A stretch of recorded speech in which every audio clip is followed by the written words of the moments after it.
Salut tout le monde, c'est Stachi41. Alors aujourd'hui je vais parler d'un véhicule, le Losi DBXLE. Non, si, non. 3XLE, le 3XLE LST. Ça fait maintenant plus d'un an que je l'ai. Franchement, il est génial. Il est génial. Bon, il a 2-3 défauts, mais franchement, il est génial. Il est vraiment robuste. C'est vraiment un bon 4x4, donc je vais vous le présenter. Moi dessus, j'ai mis une cage parce que quand je l'ai eu tout neuf, il n'y a pas de cage. Et du coup, j'ai été le tester dans la terre, sur la route et tout. Et toute la carrosserie dans l'angle là, la carrosserie là, tout l'angle, à chaque fois que je me retournais, ça bouffait derrière aussi. Là, tout l'angle là. Donc ma première carrosserie, elle m'a pas fait long feu. Donc j'ai dit, bah tiens, je vais lui mettre une cage. Donc j'ai racheté une carrosserie neuve. Et ça fait, oui, plus d'un an que je roule avec. Maintenant, avec la cage, la carrosserie n'a plus rien du tout. La cage protège vraiment la carrosserie de devant jusqu'à derrière. Derrière, non, mais devant. Il est accroché au pare-choc de devant, directement avec des petits crochets. Donc ça permet d'ouvrir la cage ou pas, comme ça. Hop, basculer.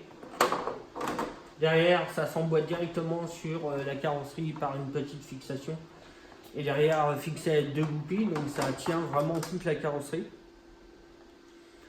Mais ouais, ça protège énormément la carrosserie. Moi, là, elle a rien, elle est crade, mais elle a rien du tout. Elle n'est pas déformée, elle n'est pas bouffée sur les côtés.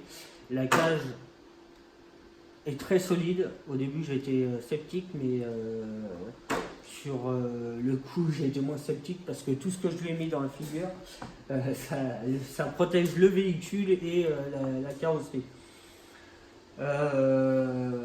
Donc ça, c'est bien. Donc là, j'ai enlevé les petites vis pour l'enlever facilement parce qu'autrement on peut enlever. Ce que je trouve dommage, moi, c'est qu'elle bascule pas dans le même sens que la carrosserie.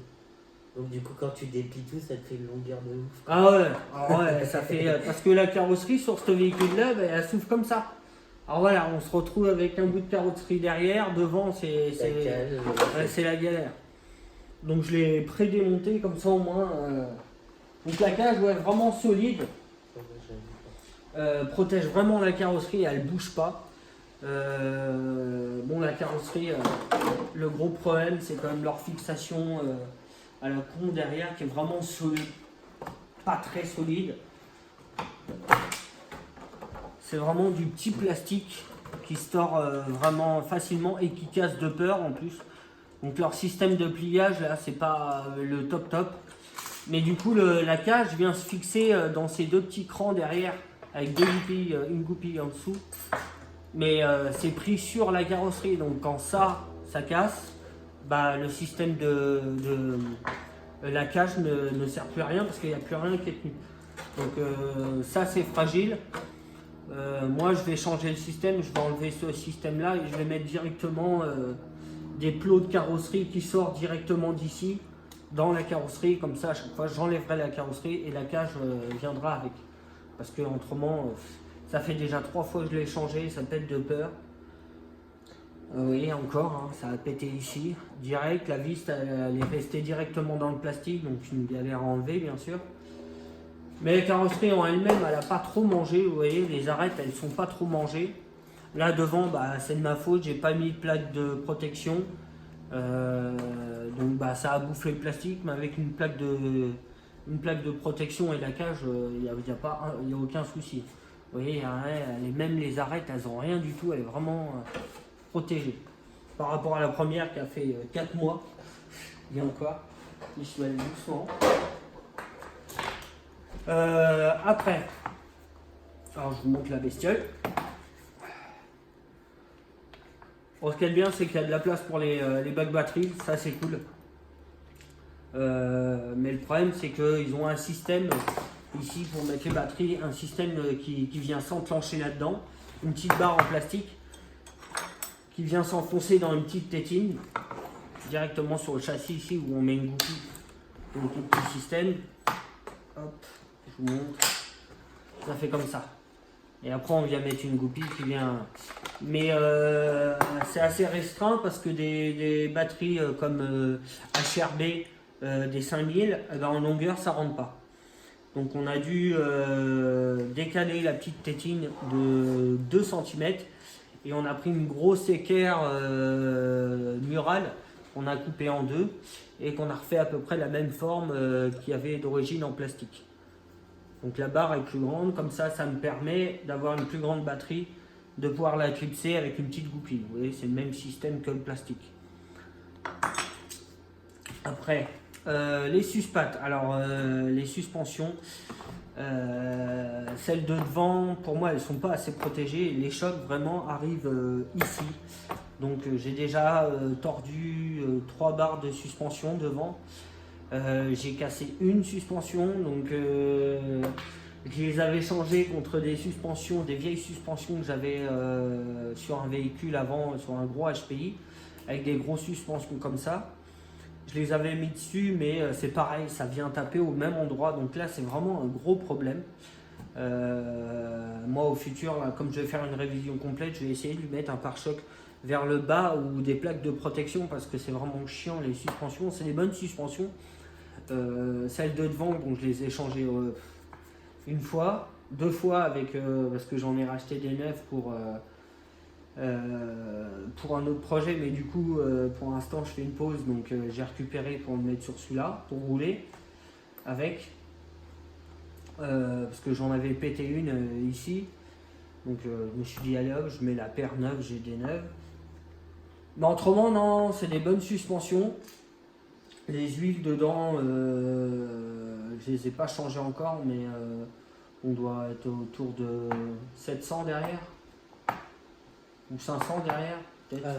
Après ça dépend des pistons parce qu'il y a des trous dedans, donc ça dépend. On peut pas dire bah tiens cette suspension là faut mettre du 400 et pas plus, non, parce que les pistons ils ont des trous et moins il y a de trous plus il y a de pression, donc l'huile change complètement d'être fluide, elle devient épaisse parce qu'il y a plus de pression. Donc on ne peut pas dire qu'une suspension doit avoir tant de SST, ça c'est CST. Non, CST. Tant de CST par suspension.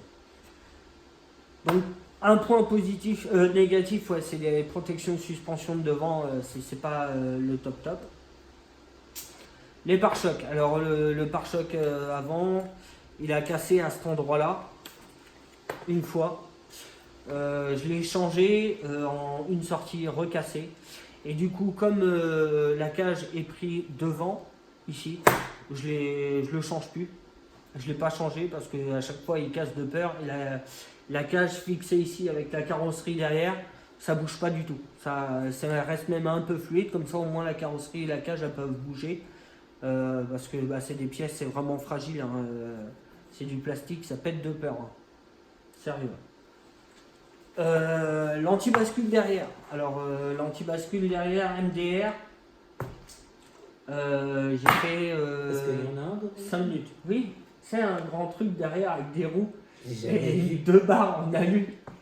Ça fait 5 minutes. Bah ouais, ah ouais, vraiment, ouais, c'était le plastique il a pété net, la barre en alu qui tient les 2 roues derrière elle a pété net. Ça m'a fait 5 minutes. Donc je l'ai enlevé. Et j'ai rien remis à la place, ni de protège de pare-choc arrière, ni de anti-bascule. J'ai rien mis dessus, c'est ça qui fragilise un peu le système de carrosserie derrière. Donc, je suis sûr que j'aurai un gros pare-choc derrière, ça taperait sur le pare-choc et le système de carrosserie serait mieux protégé. Après j'ai regardé les pare-chocs d'origine arrière. Je ne sais pas à quoi ils servent. C'est un pare-choc, petit pare-choc. C'est à peu près la même chose que ça, mais en plus petit encore. Et c'est derrière et ça arrive à ce niveau-là. Alors la carrosserie elle est là, donc là il y a un gros trou et c'est la carrosserie qui touche avant le pare-choc. Et c'est pas vendu avec le véhicule. C'est-à-dire quand tu casses ton anti-bascule, tu rachètes un pare-choc arrière parce que c'est pas vendu avec le véhicule. Non mais tu vois. Ouais.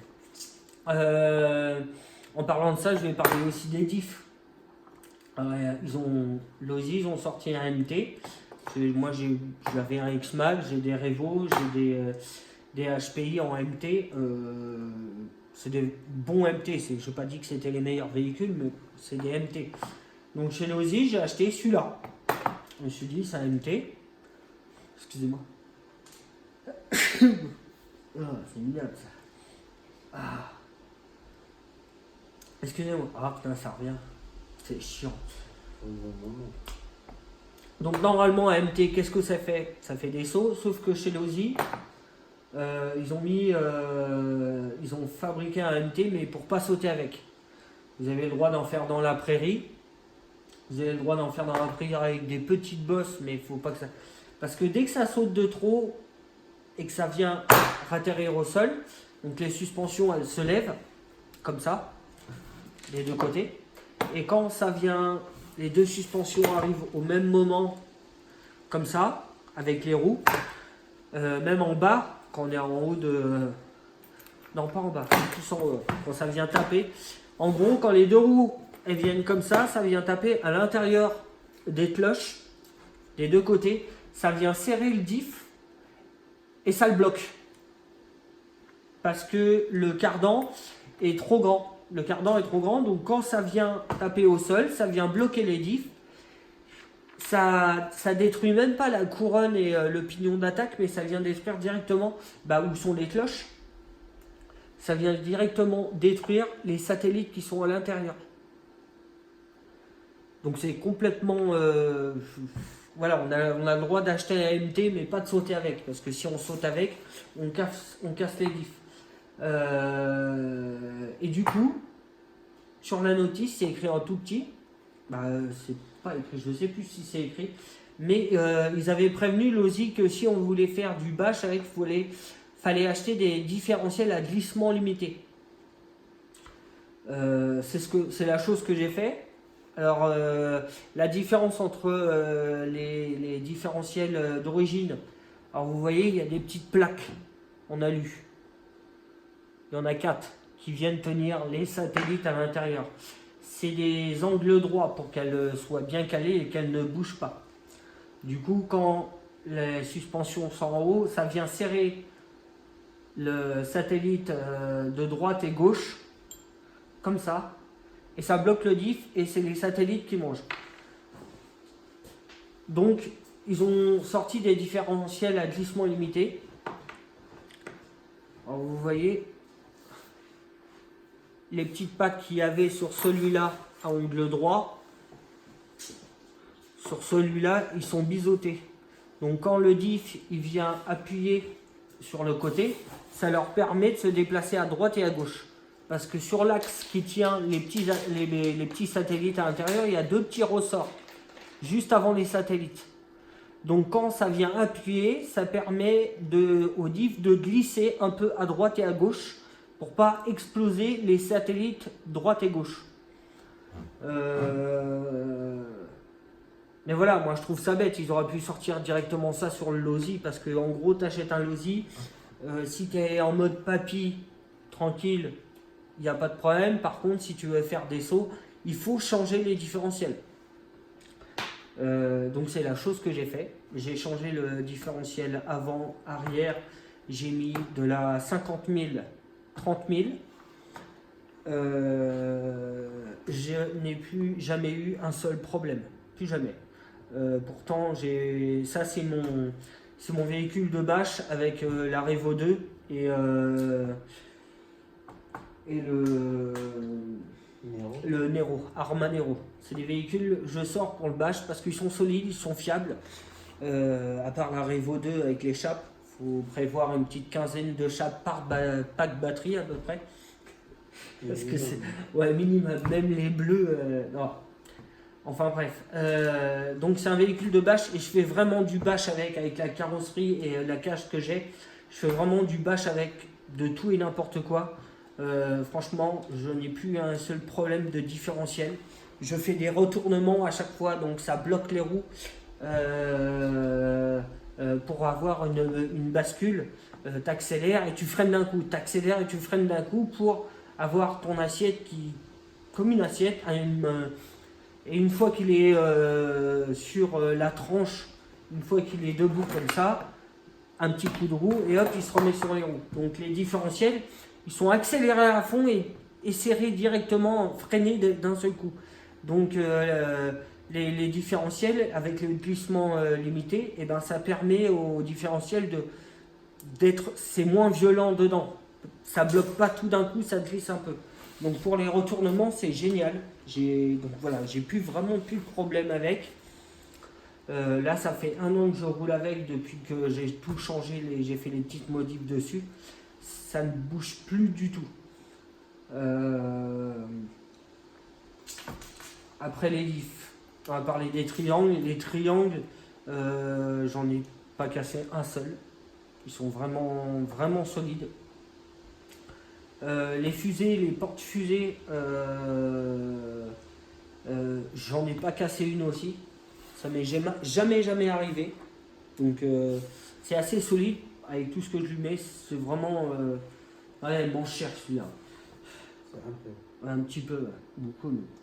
Les petits clips, au début j'avais peur de ça. J'ai dit bah, pourquoi ils n'ont pas mis une vis avec un écrou frein et puis on n'en parlait plus. Et bah du coup avec tout ce que je lui ai mis, bah, ça a toujours pas bougé. Les petits clips, j'en ai pas changé un, j'en ai pas perdu un. Donc ça c'est cool. Après les cardans. Alors les cardans, ils se voilent mais d'un rien. Et puis je vous dis, ça vient taper ici et souvent c'est les cardans qui prennent. Le plastique il travaille, donc les cardans ils sont voilés, mais ça roule. Ça roule. Il y a un moment les diffs ils vont pas aimer, mais pour l'instant les diffs ne bougent pas.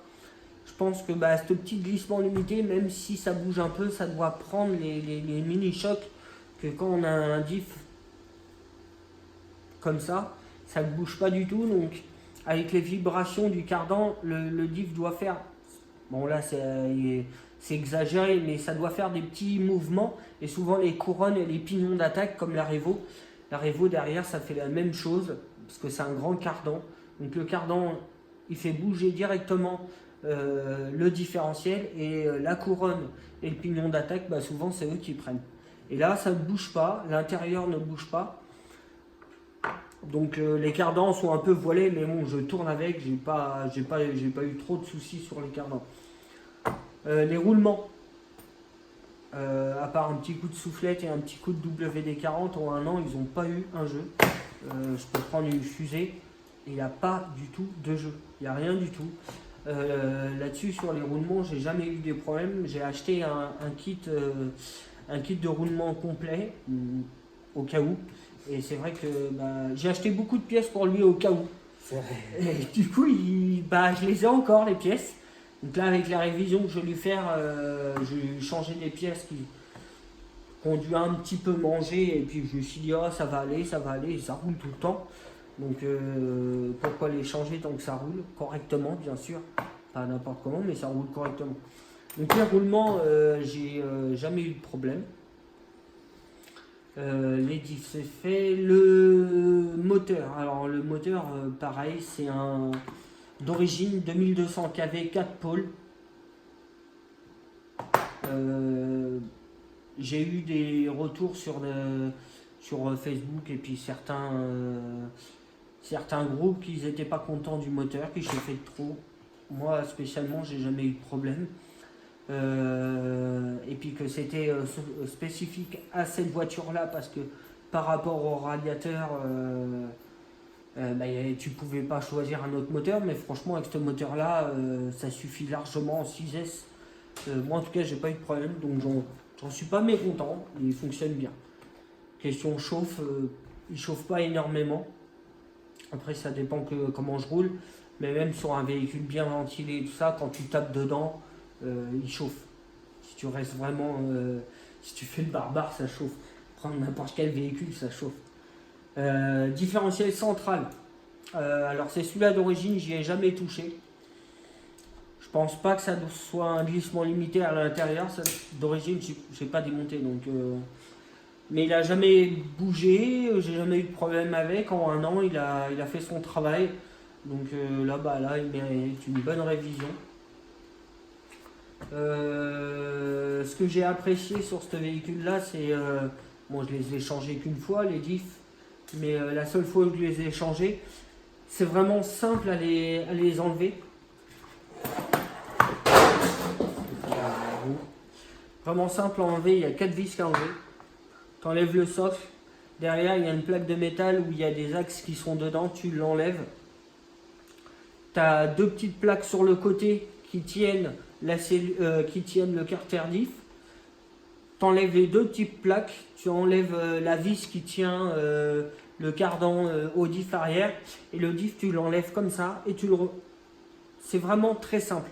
C'est bien conçu, ça j'ai bien aimé. Je croyais que ça allait bouger parce que c'était vraiment du plastique qui tenait du métal. Et puis c'est les carter diff en alu, donc je me suis dit ça n'a pas bougé. Ça n'a pas bougé du tout, donc là-dessus je suis assez content. Pour changer les diffs, c'est assez rapide. Même devant, c'est le même système. Bon, il faut juste enlever le pare-choc devant.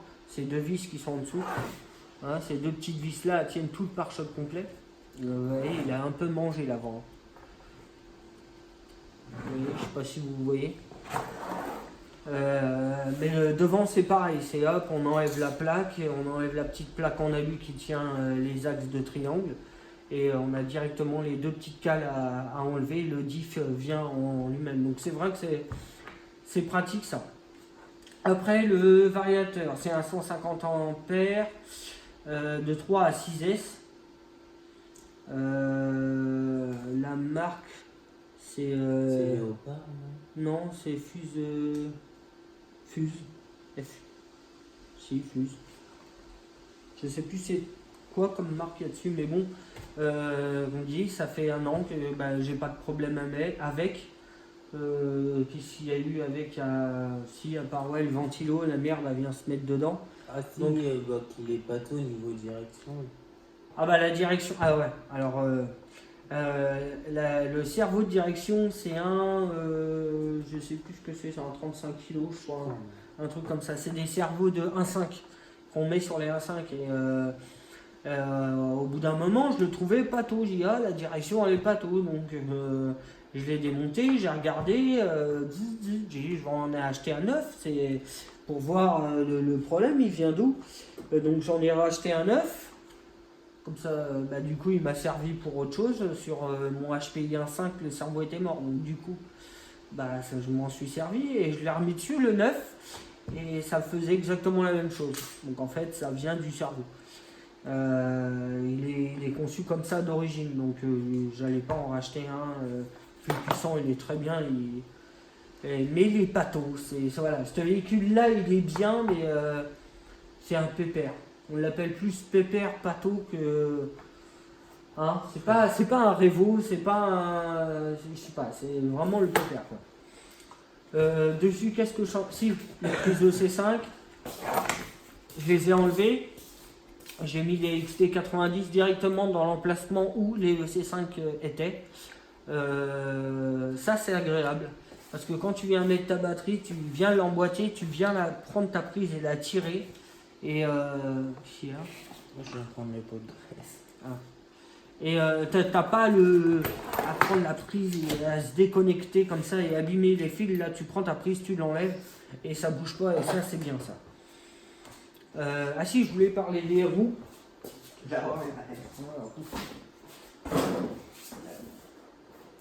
Je voulais parler des roues. Alors ces roues-là, à part le chrome qui s'enlève tout seul, malheureusement, ça tient pas. En un an, j'en ai pas pété un seul, j'en ai pas déchiré un seul, j'en ai pas explosé un seul. Pourtant, ils gonflent énormément et ils ont pas bougé du tout. Ils sont vraiment agréables. Bon là, au bout d'un an, après à la caméra, on peut pas, mais la mousse elle est morte dedans, ils sont tout mous. Donc je vais voir si je peux pas essayer de le décoller parce que j'ai vu que ça se décollait. Donc je vais voir si je peux pas le décoller au on m'a donné une technique pour les décoller avec de l'eau chaude, donc à tester, pour changer les mousses et les remettre, parce que franchement ces jantes-là, ah, il me manque un bout de jante là, j'avais pas vu. Je viens tout juste de le voir. Ah, vous voyez, il va falloir que je regarde les autres jantes. Mais agréable. Donc je pense que je vais mettre ça sur la nouvelle Revo. Parce que ceux de la nouvelle Revo, c'est soit c'est l'hexagone qui chie, soit ils explosent, Quoi? soit ils s'ouvrent, soit ils se décollent, soit... Non, c'est ceux de la nouvelle Revo, ils sont pas top quoi. C'est en 4S, si ça bouge pas. En 4S, ils sont bien et tout, mais dès que tu tapes le 6S, c'est fini. Et ces pneus-là, j'ai bien aimé, parce que même mon 6S, je les ai essayés sur d'autres véhicules pour voir ce que ça donnait, et sur le HPI. Il passe partout. Sur le ouais, ils passent vraiment partout. Ces pneus-là, ils passent vraiment partout. Sauf sur le Nero. Les portes-fusées, elles sont trop grosses. Donc, non, c'est les jantes qui gênent.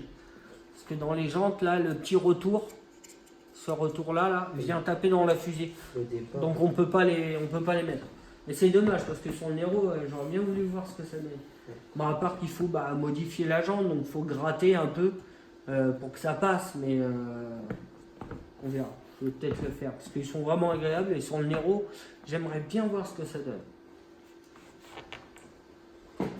Ça, moi, je me suis fait un petit carton pour savoir ce que j'ai à dire sur le véhicule, parce qu'à chaque fois je fais des vidéos, quand je finis la vidéo, j'ai pas parlé de ça, j'ai pas parlé de ça, j'ai dû parler de ça.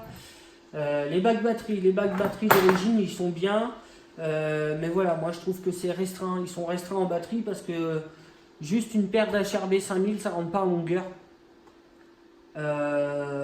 Donc ils sont bien pour des batteries en bloc, là, ceux où ils ont du plastique dur, c'est des blocs, ça rentre dedans, c'est bien.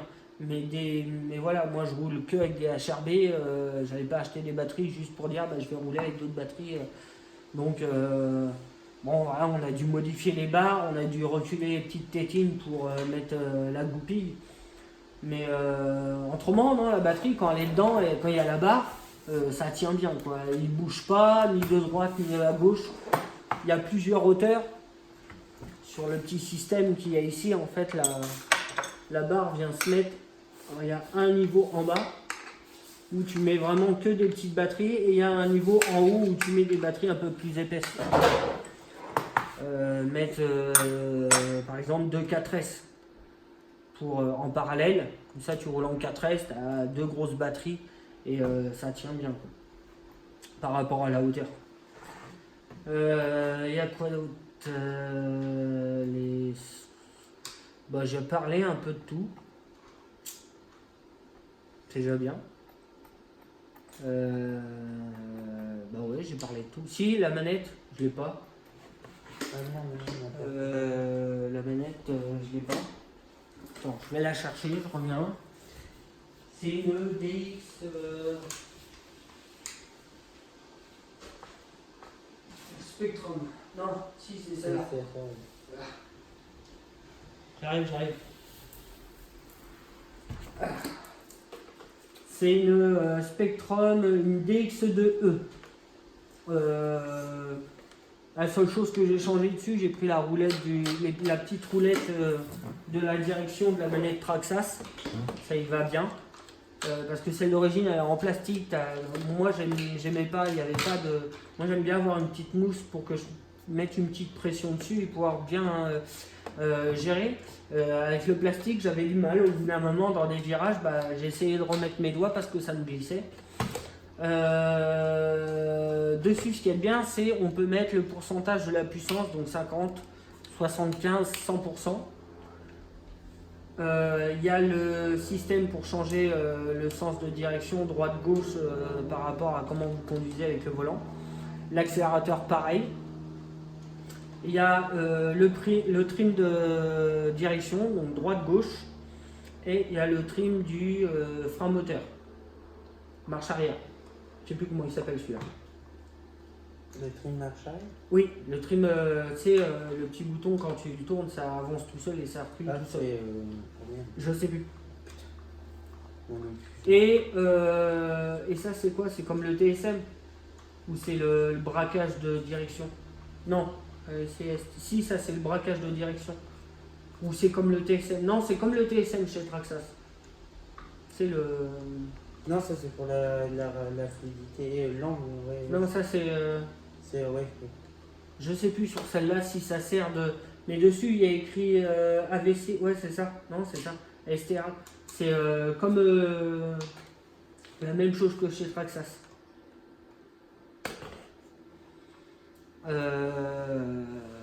Enfin bref. Si, je crois que c'est ça.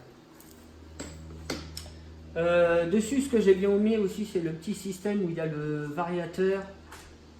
Variateur et la petite boîte de réception, ça fait un bloc, c'est tenu par 2 vis, donc ça s'enlève assez facilement. À démonter aussi, il n'est pas trop compliqué, à part les vis. Les vis, c'est des tailles américaines, c'est d'origine. Ouais. Donc c'est vraiment la merde, vraiment la merde. Donc toutes les vis dessus, je les ai mis avec des têtes qu'on trouve partout, c'est des... c'est HR. Voilà. Beaucoup plus simple à démonter. Moi j'ai besoin que de 2 tournevis pour démonter toute ma voiture. Parce que les petites vis avec les têtes américaines, là c'est... faut avoir les clés spéciales. Donc à monter, à redémonter, c'est chiant, c'est foire. Donc autant changer les vis et puis mettre des vis où on a tout le monde a le même tournevis. C'est moins compliqué parce que si je sors, j'oublie ma boîte à outils, l'autre va me sortir une clé à laine. J'ai dit ah bah non, il me faut des. Donc au moins toutes les vis sont changées. Et après dessus, j'ai pas d'autres choses à dire dessus. Donc moi franchement ce véhicule je l'adore, c'est un bon véhicule. Ça fait plus d'1 an que je l'ai. À part les diffs qu'il faut changer, franchement si ça a acheté ce véhicule là, c'est changer les diffs. Parce que d'origine, vous restez en mode papier à rouler dans la prairie sans faire de saut, ou soit si vous aimez le bash, ils vont pas vous faire long feu. Moi, il m'a fait 2 sorties. 2 sorties. La première sortie, j'y suis allé tranquille pépère. Et puis la deuxième sortie, j'ai voulu faire quelques sauts. J'en ai fait quelques sauts, j'en ai pas fait beaucoup, mais j'en ai fait quoi. Le diff il a sauté à l'arrière, donc j'ai changé l'arrière, j'ai attendu que l'avant il saute. L'avant il a fait la 4e sortie je crois. L'avant bim, donc les deux je les ai changés. Depuis ce jour-là j'ai vraiment plus de problème. Donc une chose à faire, c'est ça. En priorité c'est ça. Après le système de carrosserie derrière. Moi je la dédlingue, c'est parce que j'ai pas de protection. Mais vu le pare-choc Losi qu'ils te vendent à côté et même pas avec, il arrive là.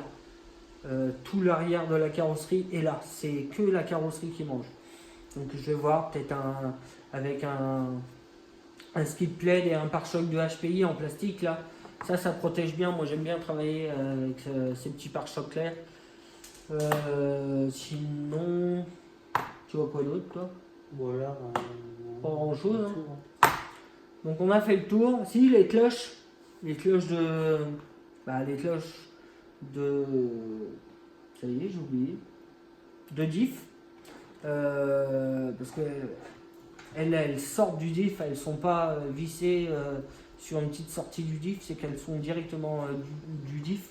Donc avec ce que je lui ai mis, ça va pas bouger. J'ai même pas de traces par rapport à la queue chaud. À l'intérieur, c'est un CVD. Donc ça, extérieur, intérieur. À l'intérieur du diff central, c'est des cloches, c'est pareil. Elles ont même pas de... Ouais, si, il y a une toute petite trace, mais c'est vraiment petit, quoi. Après, c'est un petit peu rouillé les cardans parce que je suis allé au bord de la mer avec. Je me suis éclaté parce qu'il est agréable, même sur le sable il est agréable. Mais ça c'est le fait aussi des différentiels à glissement limité. C'est beaucoup plus fluide, c'est une bonne reprise. Quand tu t'écrases au sol, ça vient. Tu le sens que ça bloque pas comme comme une Revo normale, pas la 2 mais la normale, la 1 là, où il n'y a pas de système de diff central. Quand tu atterris, tu sens que ça te bloque quoi. C'est vraiment que là. Tu l'entends. Ouais, des fois tu l'entends. Parce que là c'est ça vraiment agréable à conduire. À part c'est quelques défauts, mais bon, aucun véhicule n'est parfait. Ah si, c'est vrai, il y en a un seul, le X-Max. Ah j'adore ce véhicule, c'est un gros pépère, il est. Ce que je disais, il a pas de. À lui tout seul, c'est une KDO. Enfin bref. Donc voilà, donc là-dessus je vais faire une grosse révision. Donc je vais redémonter les diffs avant-arrière, je vais démonter le diff central. De toute façon je vais le démonter complètement pour la première fois. Même si j'ai déjà démonté et remonté, je pense, vu toutes les vis qui a été changées dessus. Mais ouais, si, je vous ai pas parlé de la direction. Les plastiques, je les trouve fragiles. Les plastiques de direction, j'ai déjà pété une direction du plastique qui pas côté sauf cerveau, mais à l'imposé qui tient à la barre de direction. Le plastique il a pété net, donc j'ai essayé de retrouver des pièces pour le changer. Ils vendent la direction complète, ils vendent pas juste cette pièce là. Donc tu es obligé d'acheter une direction complète juste pour changer un bout de plastique. Donc ça c'est pas top. À part ça, il n'y a rien d'autre à dire. Donc voilà, petite révision. Est-ce que vous voulez des vidéos quand je change les différentiels? Est-ce que vous voulez une petite vidéo quand il est complètement démonté? Vous me dites ça sur des petits commentaires. Et puis dès qu'il sera terminé de réviser, je ferai une petite dès qu'il sera fini de réviser, je ferai une petite vidéo complète de ce que j'ai trouvé et ce que j'ai pas trouvé. Et je vous ferai un petit test vidéo pendant que je roule. Parce qu'en ce moment j'en fais, mais c'est de ma fenêtre. Maintenant, non, le portable il est dehors. Mais moi je conduis de ma fenêtre. Je suis dans mon garage, je conduis de la fenêtre. Je suis bien. Donc voilà. Bon, bah je vous laisse là-dessus. Et je vous dis à une prochaine les gars. Allez, ciao!